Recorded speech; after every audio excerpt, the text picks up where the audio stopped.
où notre prière contribue. Jésus nous enseigne que ton royaume vienne, et puis il termine que, vous me pardonnerez, mais on sera toujours là-dedans. Il termine en disant, car c'est à toi qu'appartiennent l'honneur, la gloire. C'est à toi, Seigneur, on veut te rendre. Tout ce qu'on a dit avant, tout ce qu'on t'a demandé, il faut que ça te rende gloire. Et peut-être que chez Corneille, on a cette démonstration qu'il faisait les choses, même dans les contextes compliqués, il les faisait avec crainte. Ça veut dire qu'il les faisait de telle sorte que ça plaise à Dieu. Et moi, c'est un point qui m'a beaucoup intéressé. Genre, je vous le partage, puisque ça m'est demandé. Corneille donne aussi un autre exemple, c'est qu'il est dans la... J'ai l'impression qu'il vit, peut-être même sans trop savoir, les principes de Jésus. Quand Jésus dit, par exemple, « Venez à moi, vous tous qui êtes fatigués », alors on saute un peu, on dit « Et je vous donnerai du repos pour vos âmes ». Mais il y a quand même ce petit passage qu'on passe souvent, « Recevez mes instructions ». « Venez à moi, vous tous qui êtes fatigués et chargés, recevez mes instructions et je vous donnerai du repos pour vos âmes ». Je crois que Corneille me donne l'impression d'avoir bien compris qu'il y a des instructions. Alors je vais bien insister sur les instructions, parce qu'il me semble que là, il y a souvent un glissement entre les instructions et les commandements de Dieu. Les commandements de Dieu, ce sont des règles, il y a un certain nombre de règles, dont Exode 20, puisqu'on parle souvent d'Exode 20, Exode 20 est un peu la synthèse, et on ne va pas passer à côté, puisque c'est un peu notre repère, hein, c'est l'hymne national ici, Exode 20. D'accord. Exode 20. Alors nous on est content avec ça, mais lorsqu'on a bien compris ça et qu'on vit avec ça, on se dit, alors il y a à côté de, lorsqu'on est dans une relation dans laquelle on veut faire plaisir à Dieu, et c'est ce que Corneille vit, il y a ce moment où l'on reçoit les instructions du Seigneur. Alors, il y a tous les commandements, mais les instructions, c'est un autre filet de l'Écriture, mais Corneille me semble être dans ce dispositif. Non seulement il cherche, comme Jésus le demandera, ou le demande, il cherche, et il ne cherche pas n'importe quoi, il cherche et il fait avancer le royaume de Dieu, il cherche à plaire à Dieu, mais ensuite, il est dans une attitude extrêmement juste. Il a reçu des instructions du Seigneur, vraiment, c'est clair, hein, il a reçu quelque chose de... On n'a pas, très franchement, on ne nous demande pas tous de faire comme Corneille, tous d'aller en ville chercher et de trouver Pierre et de l'envoyer. Voilà. Hein. Donc, c'était une instruction personnelle. Est-ce que vous êtes d'accord avec ça? Jésus dit à chacun de nous, venez à moi, vous tous qui êtes fatigués et chargés, recevez mes instructions. Recevez mes instructions. Et je vous donnerai du repos pour vos âmes. Matthieu 11. Alors je me demande, et je laisse ça à notre réflexion, parce que moi je ne peux pas répondre, chacun, parce que justement les instructions ont l'air d'avoir un caractère personnel. C'est ce que Corneille est en train de vivre. Il reçoit des instructions personnelles. Et Corneille, il est appelé par son prénom. Le pasteur nous a dit,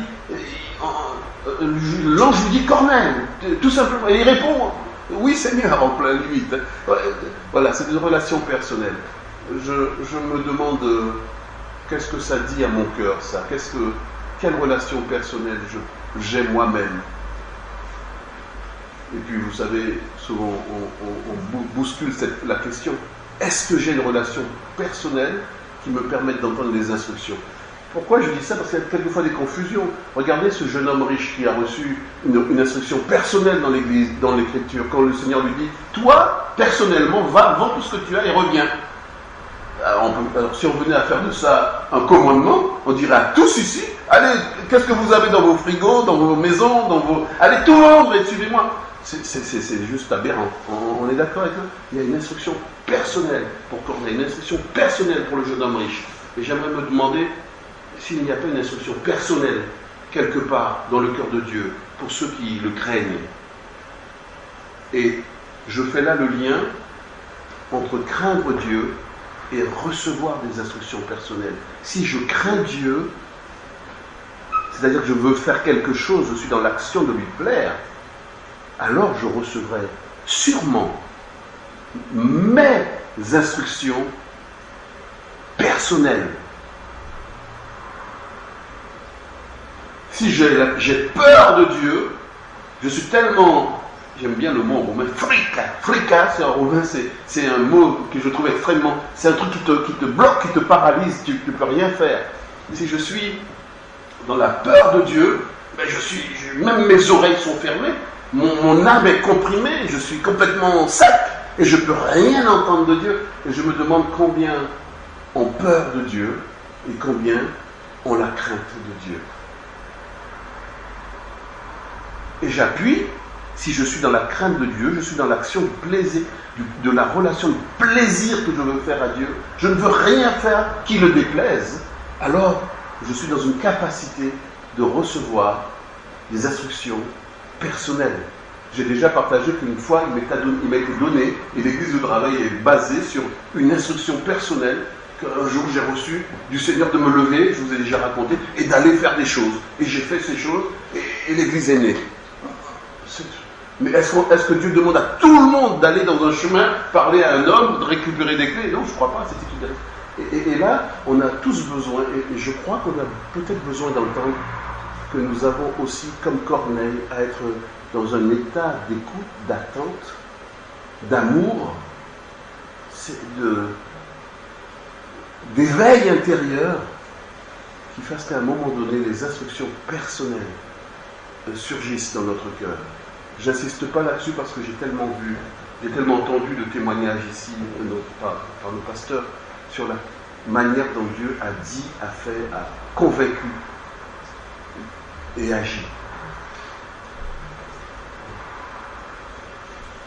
Bien sûr, la conséquence d'une instruction personnelle chez Corneille, c'est évident, c'est qu'il obéit, il reçoit quelque chose et il va le faire. Donc ça suppose quand même que l'instruction que l'on reçoit du Seigneur soit bien claire dans notre cœur. Et je comprends qu'il y ait beaucoup de fois de la désobéissance, appelons les choses par leur nom, parce qu'on ne sait pas trop, on a tellement peur de Dieu qu'on ne bouge pas, on n'entend pas, et du coup, même lorsqu'on a l'impression d'entendre, on a tellement peur qu'on bouge, qu'on laisse passer le temps, etc. Et les instructions personnelles des uns des autres peuvent s'effilocher et aller comme ça, à volo, nulle part. Je veux juste laisser sur le cœur, comme un dépôt pour chacun de nous, qu'il y a cette invitation du Seigneur à vraiment être en capacité, chacun de nous, d'entendre quelque chose de Dieu, parce qu'on est dans une relation d'amour avec lui. Et puis, pour m'approcher d'une conclusion, peut-être un dernier point que je voudrais laisser à votre cœur, comme au mien. Chez Corneille, ce que je trouve vraiment, en tout cas qui m'a beaucoup interpellé lorsque le pasteur nous a présenté le personnage, je vois comment Dieu utilise Corneille, pour amener quelqu'un d'autre à s'impliquer dans la vie spirituelle, dans sa propre vie spirituelle. Je vois ce passage entre l'attitude de Corneille et l'attitude et le résultat de Pierre. Je vais dire deux choses pour conclure là-dessus. Est-ce que Pierre aurait été Pierre s'il n'y avait pas eu Corneille? Et puis, le contrepoint de ce que je suis en train de dire, c'est est-ce que Dieu n'attend pas de nous, de chacun de nous, une action pour un Pierre qui est à notre suite? Autrement dit, que produit ma vie spirituelle? On va le dire comme ça. J'aime le Seigneur, je n'ai pas peur, je suis dans la crainte, début de la sagesse d'ailleurs, de l'écriture. Mais je crois que là, il y a comme quelque chose à entendre pour chacun de nous. Lorsqu'on est dans la crainte du Seigneur, ça produit du concret dans la vie des autres. Dans la vie de ma famille, je ne sais pas, dans la vie de qui Dieu me mettra, mais ça fait partie, et je fais le lien là aussi avec les instructions personnelles que nous avons reçues les uns les autres, lorsque nous savons les entendre, lorsque nous les recherchons.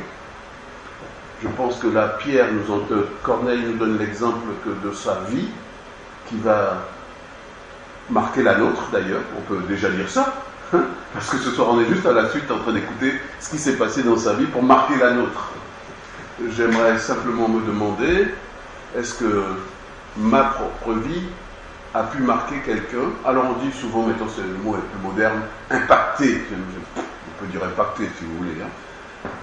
Est-ce que ma vie a marqué la vie de quelqu'un? Est-ce qu'elle peut encore le faire? Est-ce que nos vies marquent notre voisinage? Est-ce que nos vies ouvrent des portes de ministère comme celui de Pierre? Corneille n'était pas un grand ministère, mais Corneille a produit quelque chose par sa vie, c'est le ministère de Pierre. J'aimerais dire que tous ceux qui n'ont pas un ministère, tous ceux qui n'ont pas quelque chose de grandiose, de bien en vue, contiennent potentiellement la capacité d'amener d'autres à la grandeur d'un service, d'une marche, d'un éveil, que sais-je. Je me souviens d'ailleurs, là, juste en vous le disant, en me le disant avec vous, que moi-même, le Seigneur m'a fait la grâce d'avoir été amené au service par une petite dame, une petite jeune fille de l'église, quand j'étais moi-même un jeune homme, une jeune fille, une gamine, qui était à l'époque la secrétaire dans le service et qui m'a ouvert comme ça. Le Seigneur l'a utilisée.